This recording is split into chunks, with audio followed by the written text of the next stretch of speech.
Good morning, everybody. I hope you're having an okay day. I just wanted to get on here to explain a couple of things to you. And so, really, actually, the main reason was to show you and talk to you a little bit about the Field Lab Notebook. So, I have it in week 2, which you should be able to come back here and look at it throughout the semester. But if I were you, I would probably download it and save it on my computer so you can refer back to it. But this is a semester-long project, and it's actually a really fun project, and it's worth 100 points, so the same as a test grade, and it can really, really make a difference in your grade for the semester. So you want to click on it, and I have it in here 2 different ways. You can either click on Action and download it, or you can go down here under Additional Resources and click on it. And what you will get is it will download over here in the bottom of your screen. I hope that's showing up on there. And then you just click on it. It'll open a Word file. And then, okay, so I just have a little description of what I'm looking for. Basically what it is you are going to, throughout the course of the semester, look for different organisms, take a photo, provide a description. And so these are places where it might be helpful for you to look, your backyard, if you have an aquarium in your house, if you go fishing, hiking, you can go to a zoo if they're open. Right now I think they've reopened some of them. Zoo, restaurant, grocery store, or anywhere else that you might see plants, animals, fungi, and all the organisms that we're looking for here. And so I have it broken down into how many of each type of organism I would like for you to look for. And so I need you to look for 2 different fungus specimens. I need for you to come up with 4 plant specimens, 2 that are non-vascular and 2 that are vascular plants. And then for animals, I'm looking for 12 different animals.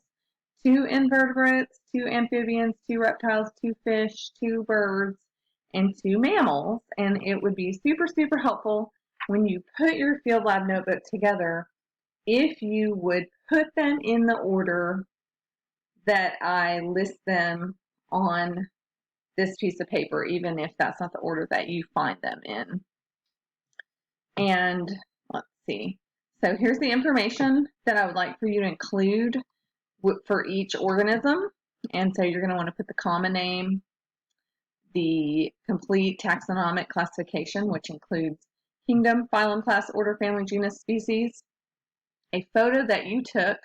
I will not accept photos from the internet, and you must include either a note card with your name and information on it and the year, or you yourself must be in the picture. I know a lot of people don't like to be in selfies, so, and sometimes it's actually hard to get a good photo if you're in the picture with your specimen. So I would, if I were you, just write out a note card and keep it with me, whether it's in your vehicle, your purse, your backpack, whatever. Then if you see something, you have your note card handy and you can go ahead and take your picture. And so also need date, time, and location of your observation, and then a little descriptive paragraph that includes things like the geographic range, habitat use / ecological niche, the reproductive ecology, human interaction, all that good stuff. So once you get your photo with your note card or your selfie, that's the first step. And then after that, when you get in front of your computer, you need to do a little bit of research and come up with all the other information that we're looking for that's listed right here. So the final thing that I wanted to bring your attention to is how I would like your field lab notebooks formatted. And so the smoothest thing in the past has been to create a PowerPoint presentation, and you can do 1 slide or 2 slides per organism with the photo and all of that information I'm looking for as the background. And then when you're done with your whole PowerPoint, putting it together, you can go up to File on your computer and do Save As and save it as a PDF. Because a lot of times these PowerPoints, the photos take up so much memory that when you go to try to upload it into MyOzarka, it's too big of a file. So save it as a PDF. It'll be a much smaller file. You won't lose quality. And then before I quit talking here, I just want to make sure that everyone's aware. It should be a no-brainer, but I've had people in the past not really get this. But your photo needs to be clear enough to identify what organism it is.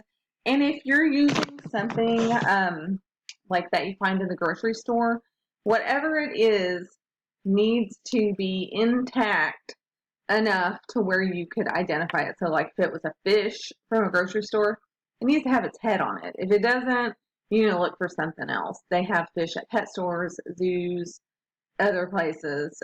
There are some fish hatcheries around that have really cool aquaria as part of an indoor exhibit where you could go. There's one at Mammoth Spring. There's one, I think, at Norfolk or somewhere else close by. If somebody knows, send me an email and I'll send that to the rest of the class.